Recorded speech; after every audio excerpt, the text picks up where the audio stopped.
Ladies and gentlemen, I'm the project leader of Yuzhou Mining in Equatonia. My name is Qianlu Wan. You can call me Dance. Before we delve into the specifics, I would like to acknowledge, on behalf of our grave oversight in the operations at Equatonia, we recognize our dereliction of duty of the tailings dam campus and sincerely apologize to all affected.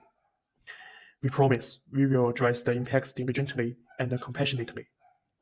Deep into Equatonia's history, this region, long before we stepped in, had its own way of life, governance, and social structures rooted in the Numian Empire. The local communities, primarily the Boma and the Numa groups, live with their own social political systems which were deeply disrupted by colonial interventions.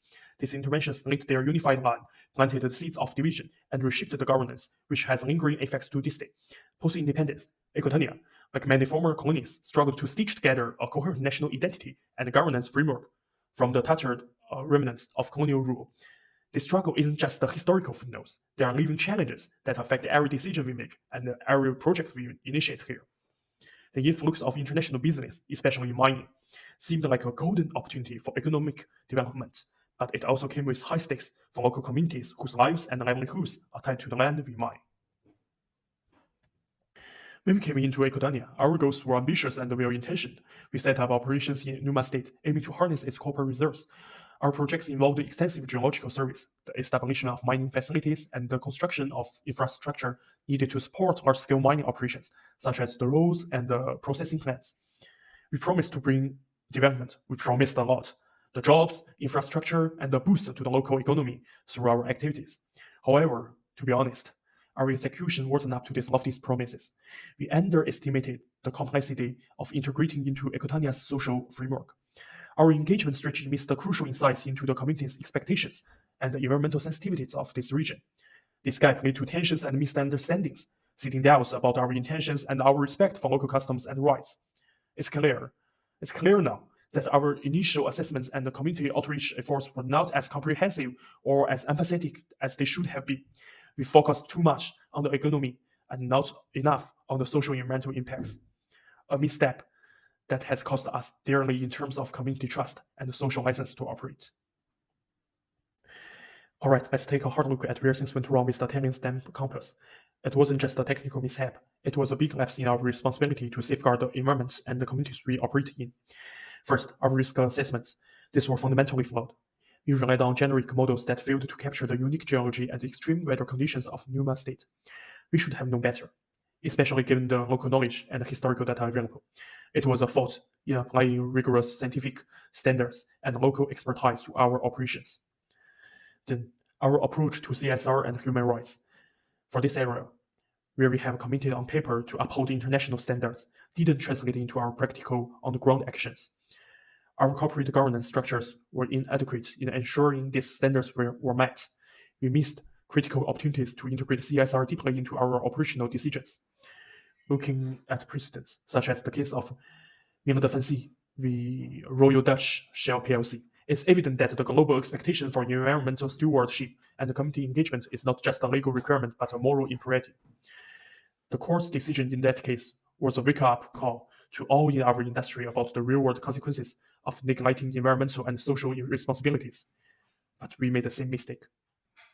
Moreover, the breakdown of legal issues, operational standards, and construction regulations lead to interdepartmental fragmentation and project inefficiencies. We didn't just fail to predict the dam failure. Also, our emergency response were not robust enough. Our environmental monitoring was not sufficiently rigorous. The truth is, the incident has shown us that our CSR policies, as they stand, are not fit for purpose. We should fundamentally rethink our operational and ethical strategies. The collapse of the tailings dam didn't just disrupt our operations, it also damaged the local people's way of life. Vital agricultural land, the backbone of their economy and their survival, was destroyed. This isn't just about lost revenue, it's about lost homes, lost food sources, and a profoundly shaken sense of security among the local people. Moreover, the damage of water sources is a critical issue that extends beyond immediate health effects. It threatens the long-term sustainability of local ecosystems, which support not only the people, but also the region's biodiversity, which we need to rectify quickly. There are also some other concerns regarding our labor practices. It has come to light that our safety measures were inadequate. leading to preventable accidents and tragically, some people died. This is unacceptable. We are tasked with the welfare of our employees, and any failure in this regard reflects a fundamental lapse in our responsibilities. These are not only merely operational oversights, these are breaches of trust. Thank you, Mr. Dent. I've been seeing him still working on this for several weeks, and we are very lucky and grateful to have a manager like him.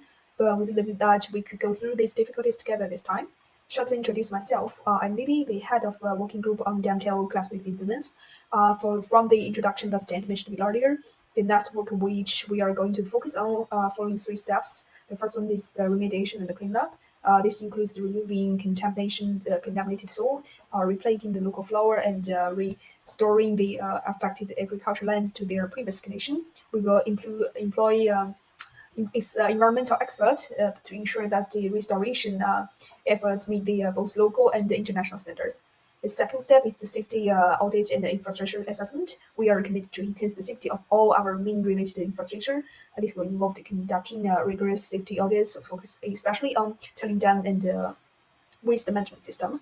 Our goal is to identify any potential risks and implement corrective measures promptly. And this audience will be conducted by independent safety experts to ensure the unbiased assessment and adherence to the highest safety standard. And the third one is the community engagement compensation.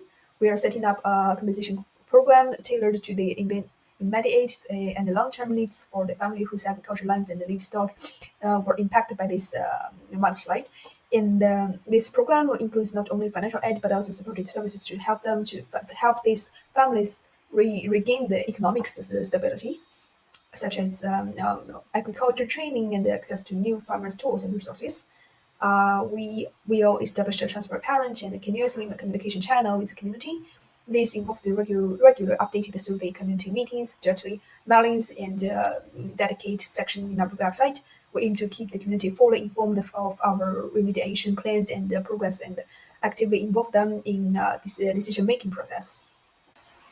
We deeply know that the situation we are facing now is not coincidental. It is due to the continued ignoring of some core problems that lead to the big incidents. So for the future, to avoid such incidents happening again, we propose here's three main directions for our work. Firstly, we are committed to elevating our construction standard to reduce the frequency of accidents across all of the operations. Our strategy includes adapting best practice from the leading global mining operation and applying advanced risk management techniques to our processes. Additionally, we will invest in continuous training for our staff and the latest technology to ensure that our infrastructure is not only compliant but also built to exceed the highest safe standard. This proactive approach is designed to minimize risk and safeguard our workers and the environment. Secondly, our CSI initiatives are being realigned to focus more on delivering practical benefits directly to the local community. This shift involves engaging local contractors and using local materials to boost the local economies, which helps in fostering community goodwill and sustainable development. Moreover, we are prioritizing community infrastructure projects, such as improving local roads, schools, and healthcare facilities to ensure that our process adds value to the communities in which we operate. The third one, we are enhancing our efforts to communicate more efficiently with government bodies to ensure full compliance with all environmental laws and the construction regulations.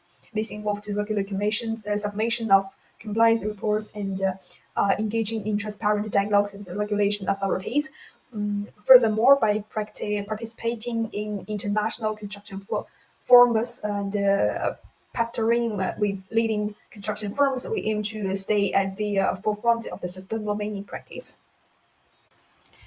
And for the mine tailing incident management, the total budget estimated could be ranged from 1,650,000 to 5,400,000. For the future strategy, the estimated total budget could range from the 1,800,000 to 7,200,000 annually. Later, we will schedule a meeting to talk about the financial details and the strategy we will use in the future. And from the latest group meeting, here we generate an outline for the next moment for the conduction details, and we will offer a comprehensive reporting next week. Thank you for your listening, and we are open to all the questions.